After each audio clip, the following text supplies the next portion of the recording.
اب آئیے ذرا اس کو بھی آپ سن لیں. یہ تو بہت ہی عجیب جوکر آدمی ہے.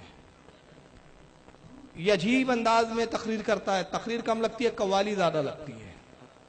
آئیے سنیں اس کو. تم اس کو پکار, ارے صاحب مر گیا مت کہنا, توہین ہو جائے گی. پردہ کر گئے. یہ بڑی اچھی اصطلاح نکالی ہمارے بھائیوں نے, پردہ کر گئے. ارے پردہ کس کو کہتے ہیں؟ وہ اس دنیا سے گزر گئے. ارے اللہ کے بندے, اسی کو تو ہم موت کہتے ہیں. نہیں, مرے نہیں ہیں, پردہ کر گئے. پردے کا معنی کیا ہوا؟ پردے کا معنی یہ ہوا کہ وہ زندہ ہے لیکن ہماری آنکھوں سے اوجھل ہو گئے. ہماری آنکھیں اس دنیا میں دیکھ رہی ہیں, ہماری آنکھوں سے اوجھل ہو گئے کا مطلب اس دنیا سے اوجھل ہو گئے. ہاں, اس دنیا سے اوجھل ہو گئے. ارے اسی کو تو ہم کہتے ہیں وہ دوسری دنیا میں چلے گئے. نہیں, وہ اس دنیا میں اوجھل نہیں, پردہ کر گئے. تم کتنا ہی اچھا لقب لے لو, پردہ کر گئے. زندہ ہیں, باحیات ہیں, پردہ کر گئے, وصال کر گئے, وفات کر گئے, کچھ بھی کہو, ان کو زندہ ثابت کرنے کے لیے کتنے ہی اچھے القاب سے تم پکار لو, لیکن حقیقت یہ ہے کہ جناب محمد رسول اللہ اس دنیا میں موجود نہیں ہے.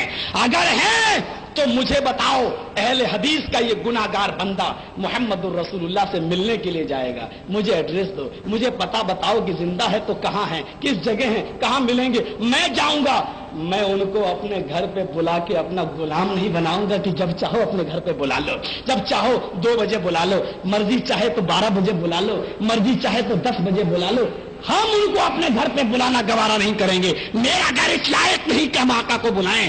ہمیں بتاؤ کہ میرا نبی کہاں ہے, کس جگہ ہے. تم جاؤ یا نہ جاؤ, کم سے کم پورے ہندوستان میں بھیک مانگ کے اور چندہ کر کے ہم ضرور آقا سے ملنے کے لیے جائیں گے. کہ بڑے لوگوں سے ملا جاتا ہے, بڑے لوگوں کو نوکر بنا کے اپنے گھر پہ بلایا نہیں جاتا ہے. بتاؤ تو صحیح کہ وہ کہاں ہے. ولی صاحب بات تو صحیح ہے لیکن مانیں گے نہیں. کیوں؟ بریانی کی دیگیں بند ہو جائیں گی اور محرم کے کھچڑے بند ہو جائیں گے ہمارے. اگر مان لیا 19 ہم نہیں 19 ہی کہیں گے. میرے باپ 19 کہتے رہے, ہم 18 نہیں کہیں گے. یہ جرجیس نہیں, مردہ مت کہو, مر گئے مت کہو, پردہ کر گئے. مطلب اس کا کہنا یہ ہے کہ نبی پاک صلی اللہ علیہ وسلم کے وصال کے تعلق سے اچھے الفاظ سے جملہ مت کہو, مر گئی بولو. اور اس کے بعد کہتا ہے تم کتنے ہی اچھے جملے استعمال کر لو, پردہ کر گئے بول دو, وصال فرما گئے بول دو, وفات فرما گئے بول دو, لیکن تم نبی کو زندہ ثابت نہیں کر سکتے. یعنی اس کا کہنے کا مطلب یہ ہے کہ نبی کے لیے وصال فرمانا, پردہ کر گئے, یہ سب الفاظ سے نبی کو زندہ نہیں ثابت کر سکتے. ان کو مردہ کہنا پڑے گا, مردہ ہی ماننا پڑے گا. یہی حقیقت ہے, اسی کو تسلیم کرو. یہ اس کا کہنے کا مفہوم ہے. مطلب یہ کہ مردہ کہنا اس کے نزدیک حقیقت ہے. اب میں اس کا ایک جواب یہ دینا چاہتا ہوں کہ دیکھیے, جملے جو ہے شخصیت کے اعتبار سے استعمال ہوتے ہیں. یہ تہذیب ہے, یہ ادب کا لحاظ ہے. جیسے مثال کے طور پر میرا کوئی دوست ہے, میرا ساتھ میں پڑھنے والا, میرا لنگوٹیا یار ہے, میرے گھر آتا ہے اور آنے کے بعد میں اسے کہتا ہوں ارے آؤ یار بیٹھو. یا اور زیادہ بے تکلف دوست ہے تو میں کہتا ہوں ارے آنا بیٹھنا. ٹھیک ہے بھائی, دوست ہے بے تکلف. اب میرے ساتھ میری عمر کا ہم عمر کوئی آتا ہے لیکن اتنی بے تکلف ہی نہیں ہے, تو میں کہتا ہوں آئیے بیٹھیے.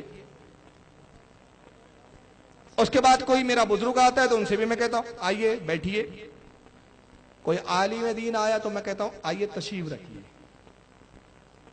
بات ایک ہی تھی, کہنا یہ تھا, بٹھانا تھا, مگر بے تکلف دوست کے لیے میں نے کہا بے بیٹھ, اپنے ہم مرتبے کے لیے کہا آؤ بیٹھو, اپنے سے معزز کے لیے کہا بیٹھیے, اور زیادہ معزز تھا تو میں نے کہا تشریف رکھیے. تو استعمال کیسا ہوا شخصیت کے اعتبار سے. ہم کہتے کہ رسول اللہ کو بھی موت آئی, مگر نبی کا مقام, ان کی عظمت دیکھ کے ہم مر گئے, مردہ یہ نہیں کہتے, بلکہ ہم کیا کہتے, پردہ کر گئے, وصال فرما لیا, ہماری نگاہوں سے اجھل ہے. ان کو تہذیب نہیں آتی. اب اگر تہذیب نہیں آتی تو انہی کی تہذیب میں جواب دوں. انسان کی حقیقت کیا ہے؟ قرآن کہتا ہے تو ایک گندا نطفہ ہے. تب جرجیس آئے تو اس کے ماننے والوں نے اعلان کرنا, گندے نطفے, گندا پانی جرجیس آ رہا ہے.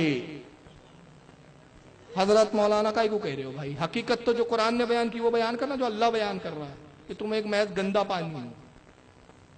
قرآن نے کہا انسان خطاؤں کا پتلا ہے. تم کو سراپا خطا جرجیس آ رہا ہے, خطا کار جرجیس تشریف لا رہے. تشریف بھی مت بولو, آ رہا ہے. ابے ہاں بیٹھ, بول, تقریر کر. اور کہ یہ جملے کیوں؟ نہیں صاحب, وہ چاہے تشریف لا بولو یا ارشاد فرما بولو, بات تو ایک ہی ہے. تم کتنے ہی اچھے القاب میں اس کو چھپاؤ, بکیں گا تو وہی قوالوں کی طرح. اب اس کی بات اس کی دوسری, نبی کہاں ہے مجھے دکھاؤ. تیرے پھٹیچر جیسوں کو تھوڑی دکھتے. ابے آنکھ والے تیری جوبن کا تماشا دیکھے. ہمارا امام تو پہلے بول گیا, تجھ جیسے وہ دکھیں گے. وہ آنکھ والے تیری جوبن کا تماشا دیکھے, دیدہ کور کو کیا نظر آئے, کیا دیکھے. کہتا مجھے دکھاؤ کہاں ہے, اگر زندہ ہے تو مجھے بتاؤ کہاں ہے, بتاؤ. میں بھیک مانگتے ہوئے جاؤں گا. نبی تیری اوقات بھیک مانگنے کی ہے,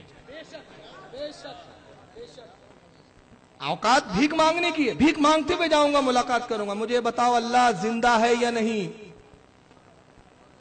قرآن میں اللہ خود کہتا ہے حی والقیوم, میں ہی حیات دینے والا ہوں, میں خود زندہ ہوں. میں آپ زندہ اور دوسروں کو زندگی دینے والا, خود زندہ. تو اللہ بھی زندہ ہے. موجود ہے یا نہیں کہ غائب ہے؟ موجود ہے. کتنا قریب موجود ہے. نحن اقرب الیہ من حبل الورید. اے بندے میں تیری شہرک سے زیادہ قریب ہوں. اب اس سے کوئی جاہل کہے, کوئی کافر کھڑا ہو کے کہے جرجی صاحب آپ کے قرآن میں اللہ شہرک سے قریب ہے, زندہ ہے, مجھے دکھا خدا کہاں ہے, میں دیکھنا چاہتا ہوں. تو اس کو کہیں گا, وہ بولیں گے بیوقوف وہ بھی اور تو بھی ہے. دیکھنے کے لیے ویسی نگاہ چاہیے. نبی ہر کسی کو نہیں دکھتے, جو اس نگاہ پہ کمال پیدا کر لے اس کو نظر آتے ہیں. اور اعلیٰ حضرت کو نظر آتے تھے. کیسے نظر آتے تھے؟ حالت کہتے ہیں عرش پر تازہ چھیڑ چھاڑ, فرش پہ طرفہ دھوم دھام, کان جدھر لگائی یہ تیری ہی داستان ہے.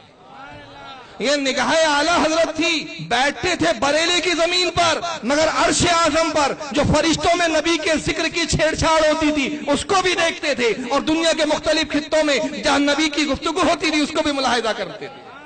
عرش پہ تازہ چھیڑ چھاڑ, فرش پہ طرفہ دھوم دھام, کان جدھر لگائیے تیری ہی داستان ہے. اور پیش نظر وہ نو بہار, یہ اعلیٰ حضرت کی نگاہ تھی. وہ تمہیں کہاں میسر آئیں گی. پیش نظر وہ نو بہار, سجدے کو دل ہے بے قرار, روکیے سر کو روکیے, ہاں یہی امتحان ہے.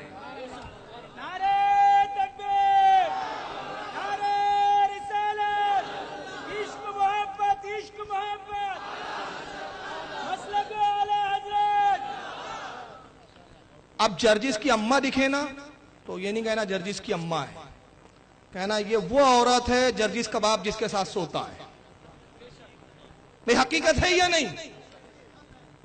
حقیقت ایسے بولی جاتی ہے نا. جرجس وہ گندا نطفہ ہے جو اس کے باپ سے منتقل ہوا, اس کی ماں کے فکم میں منتقل ہوا, پھر باہر آ گیا. حقیقت ہے. تو اب مجبور ہو کے کہیں نہیں ادب نہیں ہے. بریلی لوگ دیکھو گالی گلوچ کرتے ہیں. میں کہتا ہوں بس یہی تو فرق ہے. اگر ہم گالی بھی بکتے رہو تم کو بکتے ہیں, مگر تمہاری بدنصیبی تم نبی کو گالی بکتے ہو. ہم تمہیں اس لیے بکتے کہ تم نبی کے گستاخ ہو. تم نبی کی توہین چھوڑ دو تو ہم بھی نہ کہیں. مگر دیکھیے نبی کو مردہ ماننے کا اتنا بڑا حیضہ ہے ان کو کہ وحشت میں بک رہا ہوں, نہ جانے کیا کیا, کچھ نہ سمجھے خدا کرے کو.